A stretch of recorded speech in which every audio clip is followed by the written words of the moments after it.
Selamat malam Pak Aji dan Pak Arjanto. Nah, selanjutnya selamat malam Sugeng Dalu. Monggo kula pasrahke Sohibul Bait, Presiden tanpa pemilu. Pak Aji anggone. Assalamualaikum warahmatullahi wabarakatuh. Teman-teman Facebook NU Muntilan dan Instagram NU Muntilan serta seluruh pemirsa dari seluruh Indonesia dan bahkan dunia, Mas Pepe. Iya, ya betul. Dari luar negeri sudah amat bergabung dengan kami di Joglo Jeep Gunung Pring. Dan selamat datang pada guru saya ini. Guru saya Mas Arjanto ini. Kilurah Offroad, beliau itu Dewan Penasehatnya Offroad seluruh Indonesia. Jadi bat-batannya itu kalau kita sudah 10-11 11-12. Jadi selanjutnya saya serahkan kepada Mas Pepen, meskipun saya nanti tak gabung ikut guyon dengan Pak Janto. Jadi siap. Silakan, monggo. Oke. Pak Haji, ya terima kasih Pak Haji. Luar biasa ini baru kali ini kita kehadiran seorang dikatakan bintang tamu, tapi juga kalau tadi saya bacakan kok bisa Pak Haji ini menemukan sebuah mutiara yang kita belum tahu. Kita kegiatan saat ini apa? Terus satu lagi, mendefinisikan seorang Pak Arjanto seperti apa? Biar multi talenta. Kalau Pak Haji suhu air salah satunya. Ini kayak lebih istimewa ini enggak Pak Arjanto? Assalamualaikum warahmatullahi wabarakatuh. Waalaikumsalam. Yang saya hormati Pak Haji dan Mas Pepeng dan teman-teman yang online di Facebook maupun Instagram pada malam hari ini. Izin memperkenalkan, nama saya Harjanto. Julukan saya kalau pas muda itu Jungle Man. Jungle Man karena wong seneng turut alas. Jungle Man. Manusia hutan. Itu saya dapat julukan pas waktu saya ikut Rainforest Challenge. Rainforest Challenge itu kegiatan off-road tingkat dunia yang ada di Malaysia. Waktu itu tahun 2005. Tahun 2005. Teriring dengan berjalannya waktu, sekarang julukan saya sudah agak berubah karena semakin bahasanya ini semakin sepuh semakin tua. Jadi julukan saya teman-teman off-road ataupun budayawan kalau manggil saya biasanya Kilurah Offroad. Oh, Kilurah. Jadi saya itu sebetulnya separuh orang otomotif, separuh budayawan. Otomotif dan budayawan. Di mana gerombolannya orang-orang off-road di seluruh Indonesia. Kapasitas saya di situ, di organisasi itu saya sebagai ketua Dewan Pengawas Off-road seluruh Indonesia. Jadi ketua Dewan Pengawas ya. Ketua Dewan Pengawas Off-road seluruh Indonesia. Tapi masih di sisi lain masih banyak ya, masih ketua bencana, ya budayawan, ya macam-macam itu. Ini menarik. Kita gali sedikit dulu sebelum ke sisi yang eksentrik. Kalau dari segi off-road dulu Pak, sejak kapan jenengan bersentuhan dan kalau gabung di dunia ini syaratnya seperti apa Pak? Ya off-road itu kan ada yang tipikalnya itu orang sudah punya dulu, terus kepengen melu off-road, bikin mobil off-road dan lain sebagainya, sehingga apa yang misalnya dia angen-angen kan kepengen punya mobil off-road seperti Mas Haji, beliau punya mobil off-road, pengen melu off-road itu juga macamnya juga banyak. Nah, terus ada lagi yang simpatisan itu nyun sewu, misalnya kepengen off-road tapi biayanya tidak punya, tidak memungkinkan untuk off-road. Kalau misalnya dipaksakan kan juga mengganggu kegiatan ekonomi keluarga. Itu juga bisa mungkin sebagai navigator atau sebagai itu kita dengan teman-teman off-road tidak pernah membedakan karena semua itu punya peran masing-masing. Off-road ini dari sisi off-road dulu ya. Off-road dulu. Karena banyak hobi saya itu banyak yo. Off-road dulu. Dari sisi off-road dulu. Presiden. Jadi off-road ini kan salah satu namanya aja udah off-road. Off-road itu suara nang dalani. Gitu. Tapi intinya gini, sebetulnya kadang-kadang orang itu melihat off-road itu sebagai brand image aja. Tapi ternyata itu sebetulnya enggak. Off-road itu juga yang tidak bisa dibeli. Dengan kita bermain jeep, dengan kita bermain off-road, baik itu mobil maupun motor. Off-road itu ada dua. Ada off-road 4x4, ada off-road 2x1. 2x1 itu motor trail. Itu yang tidak bisa dibeli bukan mobilnya. yang tidak bisa dibeli unsur persaudaraannya. Oh. Terus ada kendaraan baru, kapal. Ini seperti apa nih mungkin ceritanya? Jadi gini, karena saya banyak berkecimpung di bidang off-road dan banyak berkecimpung di penanganan bencana. Baik itu gempa di Bantul, baik itu misalnya Merapi meletus, baik itu kita belajar dari misalnya tsunami di Aceh, tsunami di Padang. Nah, dengan adanya seperti itu kita harus mulai belajar. Apa sih yang misalnya kita pas punya uang, apa sih yang bisa kita sisihkan untuk berbuat kemanusiaan dengan orang lain? Apa yang bisa kita sisihkan? Jadi saya berusaha untuk menyiapkan misalnya alat-alat untuk kemanusiaan, baik itu mobil off-road, baik itu yang kalau misalnya kita ada singso, kalau misalnya gergaji singso kita siapkan. Kita taruh di tempat yang gampang dijangkau. Jadi misalnya suatu saat nanti malam-malam misalnya ada angin ribut atau misalnya ada longsor, mobil kita udah siap, tinggal masukin aja.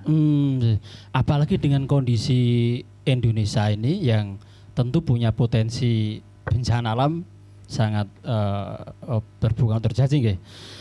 Sebelum dilanjut Pak Aji dan Pak Harjanto, saya ingin menyapa sahabat NU. Monggo katuran kalau mau diujuk dan dijamin. Ini wong rada salit ya. Tapi kita menyikapinya ya. Kalau kita orang Jeep ya wajar seneng Jeep.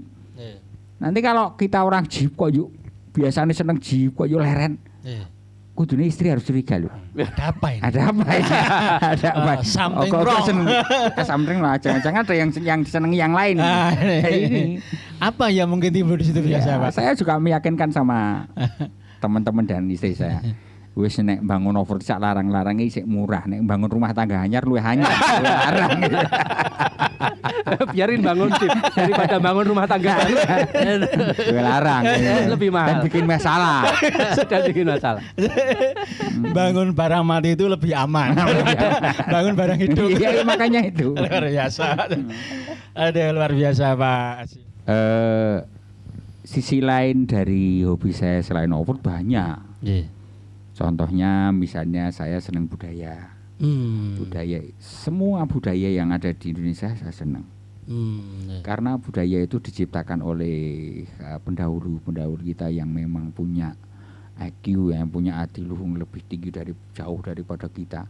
Sehingga nilai-nilai luhur yang ada di budaya itu nanti bisa kita terapkan di kita.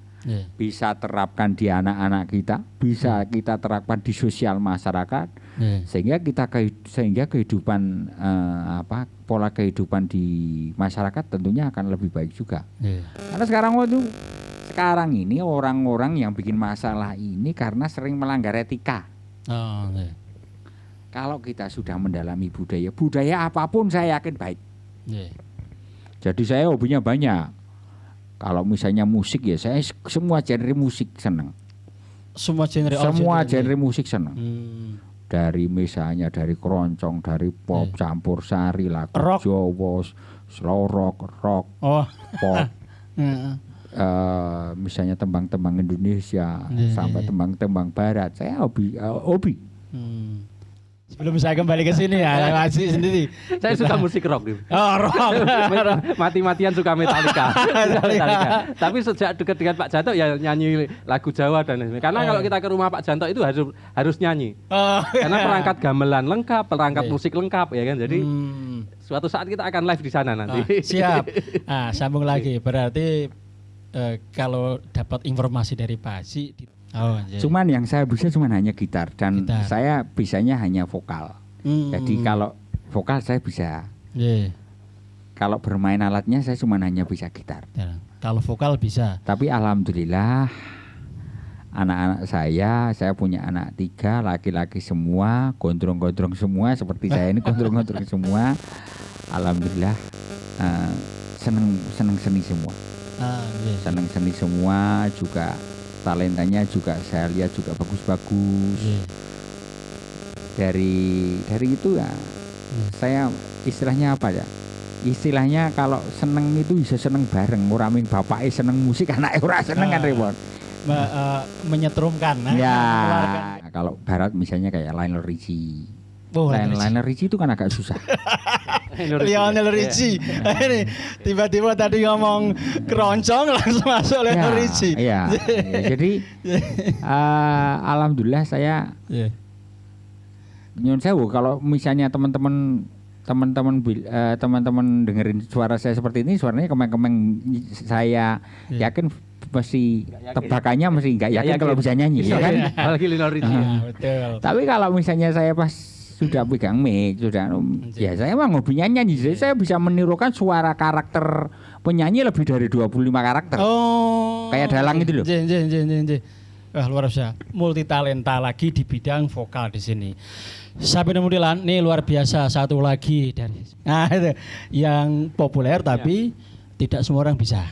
Atau monggo panjenengan ya, yang lagunya kalau Lionel Richie kan banyak yang terkenal kayaknya misalnya seperti lagunya Hello, Say You Say Me, lagunya Stuck on You. Stuck on You. Stuck on You itu kan lagunya Stuck on You, got the feeling down deep in my soul that I just can't lose. Guess I'm on my way. Ya, tepuk tangan. Keroncong misalnya Istanbul. Oh, jauh di mata, dalam kenangan wajahmu tetap terbayang. Istanbul. Tepuk tangan. Luar biasa. Mulai dari barat kok teka keroncong nembang. Ini biasanya orang pinter musik kan sinaunya dengan guru musik. Ya, betul. Ya kan? Iya. Sementara saya tidak. Saya punya pengalaman itu miara burung itu banyak. Oh. Jadi miara burung itu banyak.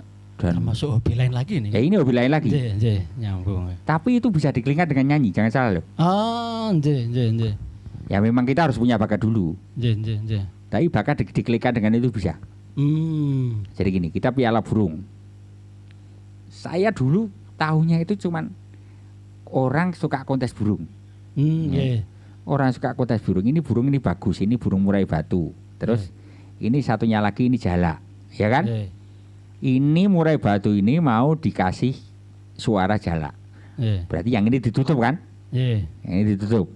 Bahasanya kalau misalnya orang burung itu bahasanya ini burung murai ini dimasteri supaya bunyi jalak. Bunyi jalak ditutup itu. Ditutup. Ternyata orang itu seperti itu bisa. Kalau kita itu dengerinnya lagu sampai detail, sampai nafasnya ngambilnya seperti apa, asal punya alatnya, nanti kita bisa. Kita bisa nyocokkan suaranya. Jadi ternyata gini, saya punya ilmu yang nyun sewu yang kadang-kadang kalau saya belajar di guru musik pun tidak bisa nerangkan. Oh. Tidak ada di kamus atau di kurikulum musik ya ada. Jadi misalnya gini, saya mau nyuarakan suara Ebit, Ebit GAD. Nah itu kan saya tanya guru musik kan nggak tahu. Caranya nyuarakan Ebit ini. Orang kan biasanya kan bisa menyuarakan paling kan satu dua karakter vokal kan. Sedangkan kalau beberapa karakter vokal kan kita kan harus tahu karakternya vokal gimana, terus ini nadanya di mana. Nah yang saya pelajari itu kan karena saya belajar sendiri dan karena saya dari belajar sendiri itu otodidak. Saya menyiapkan alat-alat sendiri untuk belajar untuk menemukan ilmu yang di pelajaran musik tidak ditemukan di situ. Kan nyampe nyampe kan tidak sekedar suaranya bagus, tidak suaranya bagus tapi rasanya sampai caranya mengolah vokal supaya nada-nadanya itu bisa sampai ke perasaan audiens ini seperti apa. Nah, gitu. Dan jenengan tidak punya basic sebagai malah hebat. Orang-orang otodidak itulah yang justru menakutkan. Dari Pak Janto ini bukan gurunya nih, tapi penyanyinya malah menakutkan. Maksudnya jos gitu. Jadi seorang akademis itu tidak takut pada murid-murid yang rajin, tapi orang-orang yang otodidak seperti ini. Kalau di akademisi kan ada 2 jalur, Mas. Ada jalur akademis, ada jalur sertifikasi uji kompetensi. Kalau Pak Janto ini di uji kompetensi nyanyi, maka dia akan lolos di jalur kompetensi. Tinggal ngambil ujinya kan dan mesti lulus. Kalau saya ini sebetulnya karena saking bergaulannya dengan saking banyaknya kan, yang bisa membatasi diri kan bukan orang lain, bukan keluarga kita, tapi harus kita sendiri. Bahasanya itu sebetulnya itu gampang kok.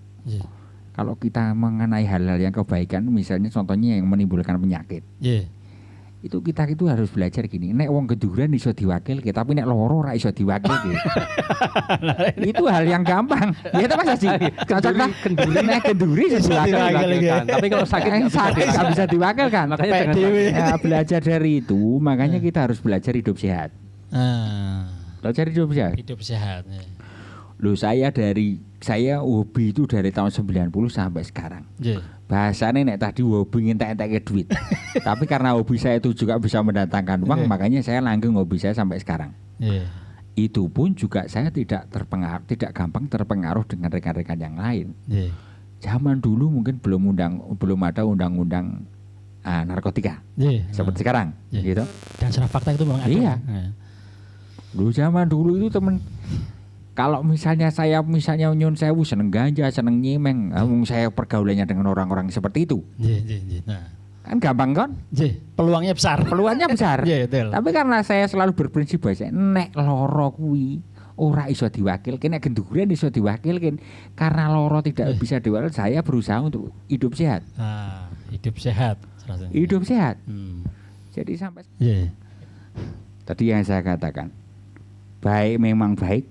Baik karena ada modusnya, karena ada kepentingan. Nah, tapi sekarang memandang orang hidupnya benar itu gampang kok. Kalau sekarang tuh, sekarang lebih gampang.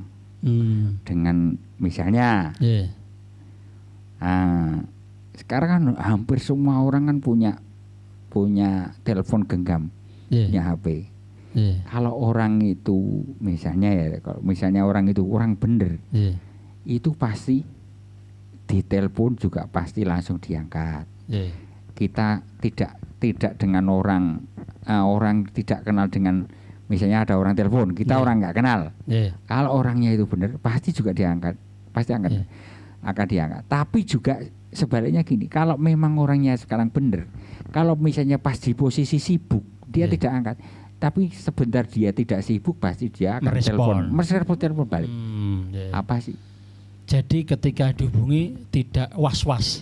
Orang was-was. Siapa ini kan? Kalau kita orang apa ini? Kalau orang kita bener, waduh ki akeh dhewe kok kan utang tagih utang itu kan bisa. Anjir toh. Atau jojok wingi sing tak salahi malah gitu ya. Yang jelas itu gampang kok. Sekarang itu nek nyari orang bener itu anggere wong kok asal orang kok tidak gonta-ganti nomor telepon. Terus teleponnya hidup, terus ditelepon gampang, di WA gampang. Oh, berarti orangnya bener. Oh, luar biasa. Sekarang sangat indikatornya itu lebih gampang. Tapi kalau orang-orang modus, ya pertama pasti baik, tapi lama-lama dihubungi susah. Kalau ya gitu-gitu. Dan ini pasti dari pengalaman analisa yang dari berbagai macam jenis pergaulan Pak Harjanto di sini. Iya, rata-rata semuanya seperti itulah. Pak Haji, boleh menambahkan dari sisi ini mendeteksi orang tadi. Tapi kalau yang disampaikan Pak Janto itu kan memang real gitu. Termasuk di pekerjaan. Ketika ada karyawan baru ataupun saya menilainya tetap dari itu. Ketika di WA, di telepon responnya cepat, terus siap, itu berarti sudah indikasi itu Pak Janto. Indikasinya baik. Indikasi baik. Loyalitasnya baik. Dari segi profesionalitas pekerjaan akan kelihatan di situ. Kan sudah niat bekerja. Kalau Pak Janto dari segi persaudaraan atau perkawanan tadi. Baik, sekarang untuk mendeteksi diri kita itu dalam kondisi yang waras atau setengah waras atau sehat jasmani rohani, olah pikir, terus mengintrospeksi seperti apa Pak Harjanto? Kalau saya sendiri ya, kalau saya sendiri saya bukan istilahnya bukan murui bukan. Sekarang orang itu kan cara berpikir itu sekarang bahasane cara wong Jawa. Yang tatarannya agak tinggi sekarang banyak orang yang tidak semeleh. Tidak semeleh itu tidak bisa bersyukur dengan apa yang kita punya. Wis ngerangsang wae, wis sugih tapi hatinya miskin. Masih kurang terus. Serakah. Piye caranya kita menanamkan ke diri kita bahwa apa yang kita punya, apa istilahnya misalnya rezeki apa yang kita punya atau misalnya kekayaan apa yang kita punya, itu harus jauh, kekayaannya jauh di bawah hati kita. Jadi hati kita itu harus lebih kaya jauh daripada kekayaan kita. Itu belajar dari itu. Terus memanage tentang hidup yang benar. Supaya kita itu bisa semeleh. Kita harus selalu berpikir positif. Berpikir positif. Ya toh? Harus selalu berbuat baik dengan orang lain. Cara misale wong nandur pari tukul suket yo jarke wae. Kita nanam kebaikan ono wong nyelelek yo jarke wae. Gak usah pikir tukul suket iki ndak masalah. Enggak masalah. Tetap lanjut. Sampai kita di titik ini, kalau kita hidupnya sudah bener, itu pasti nek wong uripe urung bener, itu gampang. Kepengin turu ora iso turu. Kepengin tidur pasti susah. Mau itu berarti tidur susah. Itu berarti manajemen kalbunya belum benar. Kalau kita manajemen kalbunya benar, ini sekarang nih, saya habis wawancara, kepengin tidur, ya sudah tidur, bener itu sudah bener. Nek iso turu berarti bener. Tapi kalau nek kepengin turu urung iso turu, iso mikir iso pulisak itu pasti ada yang something wrong. Pasti ada yang salah. Pasti ada yang salah. Bahasane urip iki urung iso nyelehke ati. Tidak bisa selalu bersyukur. Kalau kita selalu eksis, nanti kalau kita misalnya sampai terkenal pun harus dengan cara yang baik, harus dengan cara-cara yang bijak. Jangan kita kalau kepengen terkenal dengan cara-cara yang tidak elegan. Nah, tapi dengan menunjukkan karya kita, karya kita yang bisa diakui dan bisa bermanfaat untuk masyarakat. Nah, itu. Sekarang kan sangat banyak. Dan saya yakinlah sekarang anak-anak muda sekarang itu pinter-pinteran. Pinter-pinter yang saya harapkan adalah pertama jaga etika, yang kedua harus selalu dipupuk loyalitas. Etika, loyalitas. Itu agama tentunya pasti, tapi ini yang dua ini juga jangan ditinggalkan, karena dengan adanya itu pasti nanti kita punya ide-ide apa yang bisa bermanfaat untuk orang lain. Saya yakin kadang-kadang orang menyikapi orang sukses kan kalau pangkatnya udah tinggi kalau saya melihat orang sukses itu bisa bermanfaat untuk orang banyak, kehidupannya mungkin bisa setiap hari. Dan orang lain bisa mengakui bahwasanya orang itu baik, orang itu bisa bermanfaat. Itu yang saya akui baru itu orang sukses. Baik, wah luar biasa. Terima kasih Pak Arjanto. Pesan tadi etika dan loyalitas diantaranya, dan mendeteksi orang baik, sukses tidak harus dari sudut pandang materi ataupun jabatan, tapi asas salah satunya adalah asas manfaat pada orang lain. Yang luas dan pergaulan yang luas seperti Pak Janto ini. Hobinya jeep jelas, motor antik banyak, burung ada 100-an banyak, termasuk burung yang di bawah sekarang. Lesung mebel-mebel antik banyak. Di situ indikasi bahwa Serawung kita itu luas. Kalau Serawung luas, pergaulan luas, berarti antena kita itu tinggi, radarnya tinggi. Sinyalnya bisa kuat. Sinyalnya kuat. Dengan begitu kita itu punya jalan lebih banyak untuk migunani, untuk bermanfaat. Amin. Bermanfaat bagi orang yang lebih banyak, memberi inspirasi. Kalau saya itu closing malam ini. Aplaus untuk dua narasumber kita malam hari ini. Dengan berbagai macam serawung aneka ragam seseorang, khususnya di bidang hobi, itu akan mempertajam antena kita yang Pak Haji sampaikan semakin tinggi, tapi juga membuka ruang selebar-lebarnya untuk bisa lebih bermanfaat dengan slogan dari seorang Pak Haji, Serawung Migunani. Baik, terima kasih narasumber pada malam hari ini. Sekali lagi kami ucapkan Pak Haji dan Pak Harjanto, mohon izin lain waktu bisa sharing kembali. Dan para sahabat Enuran di mana Anda berada, malam hari ini selesai acara Jagungan Podcastan yang disiarkan langsung dari Juglujib Gunung Mering Mundilan. Dan kami ucapkan terima kasih seluruh pendukung acara malam hari ini. Ada Nareswari Decoration, Gatot Bandar Helm, Gudang Kartu Mr. Adel, dan khususnya Rumah Budaya Juglujib Gunung Mering Mundilan. Mohon maaf kalau ada salah kata dari saya. Terima kasih atas segala atensinya. Salam terasi dan inovasi. Assalamualaikum warahmatullahi wabarakatuh. Waalaikumsalam warahmatullahi wabarakatuh.